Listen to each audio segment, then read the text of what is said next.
Hi everyone, welcome to Python life YouTube channel. ఈ క్లాస్లో మనం పిహెచ్పిలో ఫంక్షన్స్ టాపిక్ గురించి డిస్కస్ చేద్దాం. ఓకేనా? So first of all, what is function? Function అంటే ఏంటో చూద్దాం. Means a function is a black of code which only runs when it is called. అంటే పర్టికులర్ టాస్క్ని పర్ఫామ్ చేయడానికి ఫంక్షన్స్ అనే టాపిక్ మనకి ఈ కాన్సెప్ట్ అనేది యూజ్ అవుతుంది. ఓకేనా? లైక్ జావా ఆర్ పైథాన్, మీరు ఏ ప్రోగ్రామింగ్ లాంగ్వేజ్ తీసుకున్నా కూడా దాంట్లో ఖచ్చితంగా ఫంక్షన్స్ అనే కాన్సెప్ట్ అయితే ఉంటుంది. ఓకేనా? ఇఫ్ మీరు వేరే ప్రోగ్రామింగ్ లాంగ్వేజెస్ నేర్చుకున్నట్టయితే మీకు ఈ ఫంక్షన్స్ అనే కాన్సెప్ట్ ఈజీగా అనిపిస్తుంది. సో ఇక్కడ చూడండి definition. In PHP functions are reusable blocks of code that perform specific task. So particular టాస్క్ని పర్ఫామ్ చేయడానికి మనకి ఈ ఫంక్షన్స్ అనే టాపిక్ యూజ్ అవుతుంది. ఓకేనా? సో దీంట్లో మనకి 2 డిఫరెంట్ టైప్స్ ఆఫ్ ఫంక్షన్స్ అనేవి ఉంటాయి. ఫస్ట్ వన్ వచ్చేసి built in functions and second one వచ్చేసి యూజర్ డిఫైన్డ్ ఫంక్షన్స్. ఓకేనా? సో చూడండి, ఇక్కడ predefined functions and user defined functions. ఇక్కడ మనం బిల్ట్ ఇన్ ఫంక్షన్స్నే ప్రీ డిఫైన్డ్ ఫంక్షన్స్ అని కూడా అంటాం. అంటే ఆల్రెడీ ప్రీ డిఫైన్డ్గా ఫంక్షన్స్ అనేవి ఉంటాయి పిహెచ్పిలో. డైరెక్ట్గా మనం ఆ ఫంక్షన్స్ని యూజ్ చేసుకుని ఫంక్షన్స్ అనేవి రాయొచ్చు. లేదు అంటే యూజర్ డిఫైన్డ్ ఫంక్షన్స్, అంటే యూజర్స్ అంటే మనమే ఫంక్షన్స్ని క్రియేట్ చేయొచ్చు. That is called as a user defined functions అని చెప్పొచ్చు. ఇక్కడ చూడండి, ప్రీ డిఫైన్డ్ ఫంక్షన్స్ అంటే PHP comes with a rich set of built-in functions to handle a variety of tasks such as string manipulation, math operations, file handling, and database interactions. So స్ట్రింగ్లో మనకు కొన్ని different types of functions అనేవి ఉంటాయి, and math ఆపరేషన్స్కి different types of built in functions అనేవి ఉంటాయి. And అలాగే file handling, like ఫైల్ని రీడ్ చేయడానికి, రైట్ చేయడానికి, సో వాటికి కూడా డిఫరెంట్ టైప్స్ ఆఫ్ ఫంక్షన్స్ అనేవి ఆల్రెడీ ప్రీ డిఫైన్డ్గా ఉంటాయి. సో డైరెక్ట్గా మనం ఆ ఫంక్షన్స్ని యూజ్ చేసి ఒక టాస్క్ని పర్ఫామ్ చేయొచ్చు. ఓకేనా? సో అవి వచ్చేసి మనకి pre defined functions. User defined functions అంటే ఏంటి అంటే, యూజరే అంటే మనమే ఓన్గా క్రియేట్ చేసుకున్న ఫంక్షన్స్ని యూజర్ డిఫైన్డ్ ఫంక్షన్స్ అని అంటారు. ఇక్కడ చూడండి, you can create your own functions to encapsulate reusable code అని అంటున్నాం. ఓకేనా? So this is the difference between pre defined functions and user defined functions అని చెప్పొచ్చు. మరి ఈ యూజర్ డిఫైన్డ్ ఫంక్షన్స్ని ఎలా క్రియేట్ చేయాలి, ఎలా రాయొచ్చు అంటే సింటాక్స్ చూద్దాం. ఇక్కడ చూడండి, ఫంక్షన్ నేమ్. సో ఇక్కడ ఫంక్షన్ అనే కీవర్డ్ అనేది ఖచ్చితంగా మెన్షన్ చేయాలి మీరు ఫంక్షన్ని క్రియేట్ చేస్తున్నప్పుడు. ఫంక్షన్ తర్వాత ఇక్కడ ఫంక్షన్ నేమ్. ఈ ఫంక్షన్ నేమ్ అనేది మీరు ఏదైనా పెట్టుకోవచ్చు. ఓకేనా? సో ఇప్పుడు సమ్ ఆఫ్ 2 నెంబర్స్ చేస్తే ఇక్కడ మీరు సమ్ అనే ఫంక్షన్ నేమ్ కూడా పెట్టుకోవచ్చు. ఓకేనా? సో ఇక్కడ పారామీటర్స్. సో ఇదొక పారామీటర్, ఇదొక పారామీటర్. సో నేను ఇక్కడ 2 పారామీటర్స్ తీసుకున్నాను. ఓకేనా? సో ఇక్కడ ఫంక్షన్ లోపల రాసే వాటిని మనం పారామీటర్స్ అని అంటాము. ఓకేనా? సో ఇక్కడ కూడా మనం పారామీటర్స్ని డాలర్ తర్వాత మన ఇష్టం ఉన్న వేరియబుల్ నేమ్ అనేది తీసుకోవచ్చు. ఓకేనా? సో ఈ పారాంథసిస్లో పారామీటర్స్ని మెన్షన్ చేసుకున్న తర్వాత నెక్స్ట్ కర్లీ బ్రేసెస్లో ఇదంతా కూడా ఫంక్షన్ బాడీ అన్నమాట. ఓకేనా? సో ఇది ఫంక్షన్ బాడీ. సో ఇక్కడ మనం కోడ్ అనేది రాస్తాం. ఇప్పుడు జస్ట్ ఏంటి, మనం ఇప్పటివరకు జస్ట్ ఫంక్షన్ని రాసాము. ఓకేనా? ఫంక్షన్ని ఇలా క్రియేట్ చేసాం, బట్ ఈ ఫంక్షన్ని కాల్ చేయాలి. ఓకేనా? సో ఫంక్షన్ని కాల్ చేసినప్పుడు మాత్రమే ఫంక్షన్ బాడీ అనేది ఎగ్జిక్యూట్ అవుతుంది. That is the main point of functions అని చెప్పచ్చు. సో ఇక్కడ ఈ ఫంక్షన్స్ టాపిక్ అనేది ఎందుకు ఇంపార్టెంట్ అని అంటే, మెయిన్గా మనకి మెయిన్ అడ్వాంటేజ్ వచ్చేసి కోడ్ రీయూజబిలిటీ అని చెప్పొచ్చు. ఓకేనా? సో కోడ్ రీయూజబిలిటీ అంటే ఏంటి అంటే, ఒక బ్లాక్ ఆఫ్ కోడ్ని మల్టిపుల్ టైమ్స్ యూజ్ చేసుకోవచ్చు. ఎవ్రీ టైం ఆ కోడ్ని రాయాల్సిన అవసరం అనేది లేదు. ఇప్పుడు ఫర్ ఎగ్జాంపుల్ చెప్పాలి అంటే, నేను ఒక ప్రాజెక్ట్లో క్యాలిక్యులేటర్ ప్రోగ్రామ్కి సంబంధించిన కోడ్ అనేది రాశాను. సో నెక్స్ట్ టైం నేను వేరే ప్రాజెక్ట్ చేసినప్పుడు కూడా నాకు ఆ క్యాలిక్యులేటర్కి రిలేటెడ్ ప్రోగ్రామ్ అనేది కావాలి. సో ఎవ్రీ టైం నేను ఆ ప్రోగ్రామ్ని రాయాల్సిన అవసరం లేదు. నేను ప్రీవియస్గా రాశాను కదా ఆ క్యాలిక్యులేటర్ ప్రోగ్రామ్. సో నేను అది ఒక ఫంక్షన్లో రాసుకొని జస్ట్ ఆ ఫంక్షన్ని, ప్రీవియస్గా రాసిన ఫంక్షన్ని డైరెక్ట్గా నేను నెక్స్ట్ ప్రాజెక్ట్లో కాల్ చేసుకుంటే సరిపోతుంది. ఓకేనా? So that is the use of functions అని చెప్పొచ్చు. అంటే కోడ్ అనేది రెడ్యూస్ అవుతుంది, తగ్గుతుంది. ఓకేనా. సో ఫంక్షన్ అనేది ఆటోమేటిక్గా ఎప్పుడు ఎగ్జిక్యూట్ అవ్వదు. ఫంక్షన్ని రాసిన తర్వాత ప్రతిసారి దాన్ని కాల్ చేయాల్సి ఉంటుంది. ఓకేనా. సో ఇది నేను ఇప్పుడు జస్ట్ మీకు థియరిటికల్గా చెప్పాను. ఫంక్షన్ అంటే ఏంటి, మనకి లైక్ ప్రీ డిఫైన్డ్ ఫంక్షన్స్ అంటే ఏంటి, యూజర్ డిఫైన్డ్ ఫంక్షన్స్ అంటే ఏంటి అని చెప్పి. సో మనం ప్రాక్టికల్గా ఎగ్జాంపుల్ చూస్తే అప్పుడు మనకి ఒక క్లారిటీ అనేది వస్తుంది. ఓకేనా. సో ఫస్ట్ మీరు ఏం చేయండి, ఎగ్జాంప్ అనేది ఆన్ చేసుకోండి, రన్ చేయండి ఎగ్జాంప్ అనేది. ఎగ్జాంప్ రన్ చేసిన తర్వాత ఎగ్జిట్ చేసి విఎస్ కోడ్లోకి వెళ్ళి నేను ఇక్కడ functions.php అని చెప్పి ఒక న్యూ ఫైల్ని అయితే క్రియేట్ చేశాను. ఓకేనా.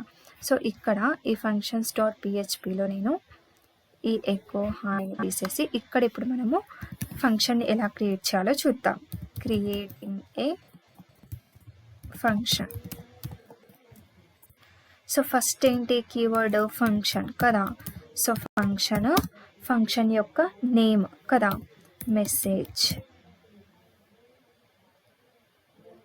సో మెసేజ్ అని చెప్పి ఒక ఫంక్షన్ని తీసుకున్నాను. సో ఇప్పుడు ఇక్కడ ఇది కర్లీ బ్రేసెస్లో ఇక్కడ నేను పారామీటర్స్ ఏం తీసుకోలేదు, ఎంటీ ఇచ్చేసాను. ఓకేనా, పారామీటర్స్. సో ఫంక్షన్ నేమ్, ఇక్కడ బాడీ. సో ఇక్కడ ఏం ఎగ్జిక్యూట్ అవ్వాలి అని రాస్తున్నాను, echo this is my first program using functions అని రాస్తున్నాను. This is my first program using functions. So semicolon syntax వచ్చేసి. సో ఇప్పుడు ఏంటి, జస్ట్ నేను ఫంక్షన్ రాసాను, ఇది ఫంక్షన్ నేమ్. ఓకేనా, ఇది ఫంక్షన్ బాడీ అంటారు దీన్ని. నేను ఏమన్నాను, ఫంక్షన్ని రాసిన తర్వాత దాన్ని కాల్ చేస్తే మాత్రమే మనకి ఆ ఫంక్షన్ లోపల ఉన్న కోడ్ అంటే బాడీ అనేది ఎగ్జిక్యూట్ అవుతుంది అని చెప్పాను కదా. సో మరి దీన్ని ఎలా కాల్ చేయాలి ఈ ఫంక్షన్ని అంటే ఏం లేదు, ఇక్కడ ఫంక్షన్ నేమ్ ఉంది కదా. సో దీన్ని మనము ఫైనల్గా ఇక్కడ మెసేజ్ అని చెప్పి కాల్ చేయాలి. సో ఇప్పుడు నేను ఇలా కాల్ చేసినప్పుడు నాకు ఏమవుతుంది అంటే ఈ మెసేజ్ అనే ఫంక్షన్ ఇక్కడికి వెళ్ళి ఇక్కడ కాల్ అయ్యి దీని లోపల ఏముంది కోడ్, ఏం రాసాము, this is my first program using functions అని రాసాం కదా. సో అది ఎగ్జిక్యూట్ అవ్వడం అనేది జరుగుతుంది. ఓకేనా. సో ఇప్పుడు సేవ్ చేసి రన్ చేసి చూడండి వన్స్. చూడండి వచ్చిందా, this is my first program using functions అని చెప్పి. సో ఈ రకంగా మనం ఫంక్షన్స్ని రాయడం అనేది జరుగుతుంది. సో ఇప్పుడు మనం ఇక్కడ వితౌట్ పారామీటర్స్ చూసాం కదా, creating a function without parameters అంటే ఎలాంటి పారామీటర్స్ని తీసుకోకుండా చూసాం. సో ఇప్పుడు మనము creating a function with parameters. So పారామీటర్స్తో ఎలా క్రియేట్ చేయాలి అనేది చూద్దాం. Creating a function with parameters. So ఇక్కడ నేను ఫంక్షన్ నేమ్. సో ఇప్పుడు నేను అడిషన్ ఆఫ్ 2 numbers ప్రోగ్రామ్ అనేది విత్ హెల్ప్ ఆఫ్ యూజింగ్ ఫంక్షన్తో చెయ్యాలి అనుకుంటున్నాను. సో ఇక్కడ adding 2 numbers using functions. So ఇక్కడ ఫంక్షన్ నేమ్ ఏంటి, ఫంక్షన్ నేమ్ ఏదైనా ఇవ్వచ్చు. సో నేను ఇక్కడ యాడ్ అనే ఫంక్షన్ తీసుకుంటున్నాను. ఓకేనా. సో యాడ్ అనే ఫంక్షన్లో నేను 2 పారామీటర్స్ని తీసుకుంటున్నాను, $n1, $n2 అని చెప్పి. ఓకేనా. సో వీటిని మనం ఇక్కడ $n1, $n2 ఉన్నాయి కదా. సో వీటిని మనం పారామీటర్స్ అని అంటాము. సో నెక్స్ట్ ఇక్కడ కర్లీ బ్రేసెస్లో $sum. సో ఈ వాల్యూస్ అన్నీ కూడా $sum is equals to $n1 plus $n2. So ఈ రెండు కూడా యాడ్ అయ్యి నాకు $sum అనే వేరియబుల్లో స్టోర్ అవ్వాలి అని ఇక్కడ రాశాను. ఓకేనా. సో నెక్స్ట్ ఏమని ప్రింట్ అవ్వాలి, echo the sum of 2 numbers is colon. So ఇక్కడ నాకు $sum అనే వాల్యూ రావాలి అంటున్నాను, సెమీకోలన్. సో ఇప్పుడు నేనేంటి జస్ట్ ఇక్కడ ఫంక్షన్ని డిఫైన్ చేసుకున్నాను, ఫంక్షన్ని రాసాను, ఫంక్షన్ బాడీని రాసాను, బట్ ఈ ఫంక్షన్ని మనం కాల్ చేయలేదు కాబట్టి అది ఎగ్జిక్యూట్ అవ్వదు. ఓకేనా? సో ఇప్పుడు దీన్ని ఎలా కాల్ చేయాలి? యాడ్ అని చెప్పి తీసుకొని ఇక్కడ ఒక 2 వాల్యూస్ ఇవ్వండి, 10, 100, 200 అని ఇస్తున్నాను. సో ఇప్పుడు నేను ఫంక్షన్ని కాల్ చేయడం అనేది జరిగింది, సెమీకోలన్. సో ఇప్పుడు ఆటోమేటిక్గా ఈ 100 అనే వాల్యూ వెళ్ళి $N1లో స్టోర్ అవుతుంది, అండ్ 200 అనే వాల్యూ వెళ్ళి ఆటోమేటిక్గా $N2లో స్టోర్ అవుతుంది. అప్పుడు ఈ ఫంక్షన్ బాడీలో ఏముంది కోడ్? $N1 ప్లస్ $N2 కదా. సో 100 ప్లస్ 200 రెండు యాడ్ అయ్యి ఈ $sum అనే వేరియబుల్లో స్టోర్ అవుతాయి. సో ఫైనల్లీ మనం ఇక్కడ echo the sum of 2 numbers is $sum అని ప్రింట్ చేస్తున్నాం కాబట్టి మనకి అవుట్పుట్ అనేది the sum of 2 numbers is 300 అని చెప్పి వస్తుంది. ఓకేనా? సో వన్స్ రన్ చేసి చూద్దాం. చూడండి, మనకి the sum of 2 numbers is 300 అని వచ్చింది. సో మనకి ఇక్కడ న్యూ లైన్లో రావాలి అనుకుంటే నేను చెప్పాను కదా, ఎకో BR ట్యాగ్ యూజ్ చేయండి అని. Echo break. ఇప్పుడు సేవ్ చేసి రన్ చేయండి.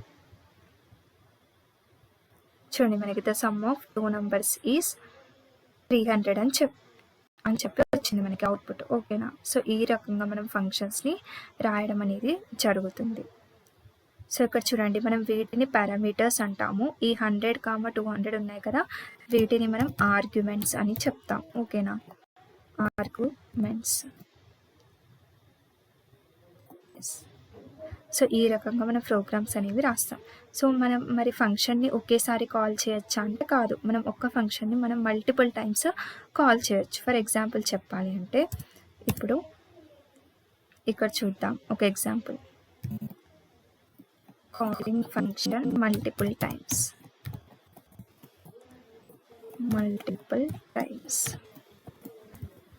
సో ఇక్కడ నేను ఫంక్షన్ నేమ్ వచ్చేసి జస్ట్ నేమ్ అని చెప్పి తీసుకుంటాను. సో ఇక్కడ $FName ఫాదర్ నేమ్ అని చెప్పి ఒక పారామీటర్ని తీసుకున్నాను. సో ఇక్కడ కర్లీ బ్రేసెస్లో ఎకో $FName. FName ఏం రావాలి? $FName.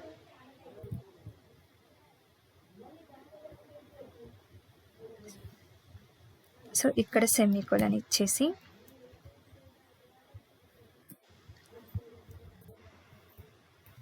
సో ఇప్పుడు మనం ఈ ఫంక్షన్ని కాల్ చేయాలి కదా. సో నేను ఇక్కడ నేమ్ అని చెప్పి తీసుకుని ఇక్కడ ఫంక్షన్ నేమ్. ఇప్పుడు నేను ఈ పారామీటర్కి సమ్ వాల్యూని పాస్ చేస్తున్నాను. ఓకేనా? సో ఇక్కడ నేను కృష్ణ అని చెప్పి నేమ్ ఇస్తున్నాను. ఓకేనా? సో ఇప్పుడు ఈ వాల్యూ అనేది నాకు ఆటోమేటిక్గా వెళ్ళి ఈ FNameలో స్టోర్ అవుతుంది. సో నెక్స్ట్ ఇక్కడ నేమ్ అని చెప్పి ఇంకో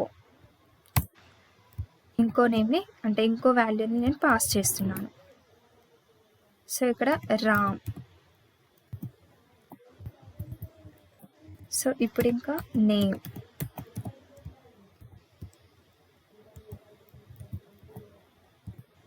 నవీన్. సో ఇక్కడ చూడండి, అంటే నేను ఒక్క ఫంక్షన్ని మల్టిపుల్ టైమ్స్ ఇక్కడ కాల్ చేయడం అనేది జరిగింది కదా. సో ఇప్పుడు దీన్ని సేవ్ చేసి రన్ చేసి చూద్దాం. చూడండి, కృష్ణ, రామ్, నవీన్ అని చెప్పి నాకు వచ్చింది కదా అవుట్పుట్. అంటే మనం ఒక ఫంక్షన్ని మల్టిపుల్ టైమ్స్ కూడా కాల్ చేయొచ్చు. ఎన్నిసార్లు మనం కాల్ చేస్తే మనకి అన్నిసార్లు ఎగ్జిక్యూట్ అవ్వడం జరుగుతుంది. సో ఇంకా క్లియర్గా అర్థం అవ్వాలంటే ఇక్కడ బ్రేక్ ట్యాగ్ యూస్ చేయండి. BR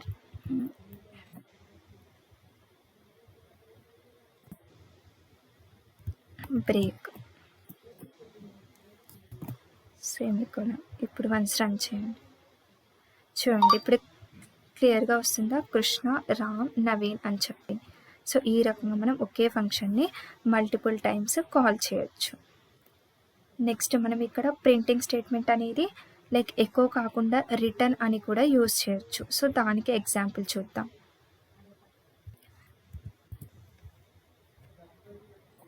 example for return.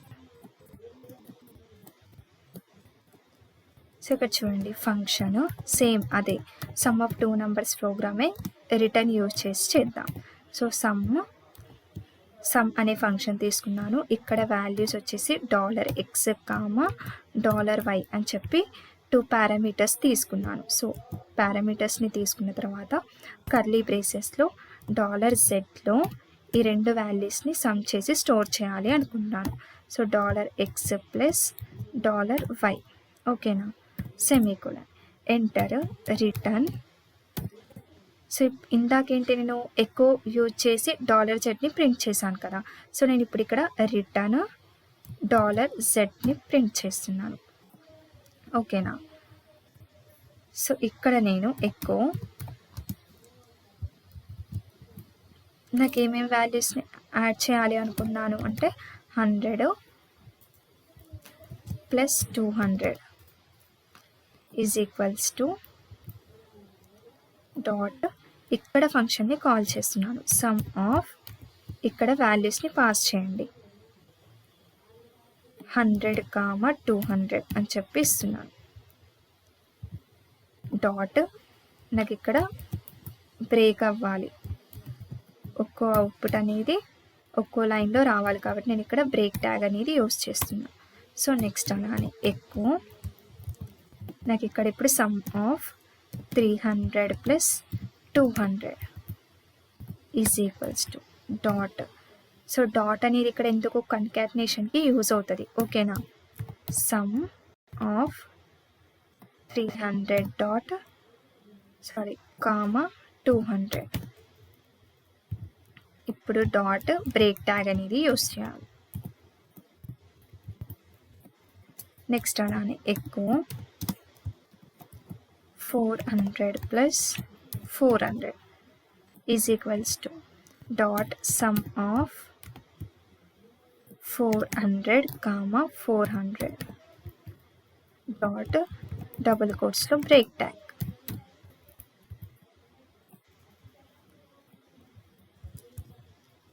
Semicolon. So ఇప్పుడు మనకి అవుట్పుట్ అనేది ఏం రావాలి గెస్ చేయండి. సో మనకి 100 ప్లస్ 200 అంటే ఈ 100 వాల్యూ అనేది వెళ్ళి $xలో స్టోర్ అవుతుంది, మళ్ళీ 200 అనేది వెళ్ళి $yలో స్టోర్ అవుతుంది. అప్పుడు 300ని రిటర్న్ చేయడం అనేది జరుగుతుంది. సో అప్పుడు అవుట్పుట్ ఏం రావాలి మనకి 100 ప్లస్ 200 ఈజ్ ఈక్వల్స్ టు 300 అని వస్తుంది. సేమ్ అలానే మళ్ళీ 300 వెళ్ళి Xలో స్టోర్ అవుతుంది, 200 వెళ్ళి Yలో స్టోర్ అవుతుంది. నెక్స్ట్ అలానే రిటర్న్ $z అంటే 500 అంటే 300 ప్లస్ 200 ఈజ్ ఈక్వల్స్ టు 500 అని చెప్పి వస్తుంది. ఓకేనా, సో ఇప్పుడు మనం అవుట్పుట్ అనేది చెక్ చేద్దాం. బ్రేక్ ట్యాగ్ బ్రేక్ కోసం అక్కడ యూజ్ చేశాను. సో ఇప్పుడు రన్ చేసి చూడండి అవుట్పుట్. చూడండి 100 plus 200 is equals to 300. So ఈ రకంగా మనకి అవుట్పుట్ అనేది వచ్చింది కదా. సో ఇలా మనము ప్రింటింగ్ స్టేట్మెంట్ ఎకోనే కాకుండా రిటర్న్ అనేది కూడా యూజ్ చేయొచ్చు. ఓకేనా, సో ఇది ఫంక్షన్స్ యొక్క టాపిక్. సో ఈ క్లాస్ మీ అందరికీ క్లియర్గా అర్థమైంది అనుకుంటున్నాను. నెక్స్ట్ క్లాస్లో ఇంకో న్యూ టాపిక్ గురించి డిస్కస్ చేద్దాం. Thank you.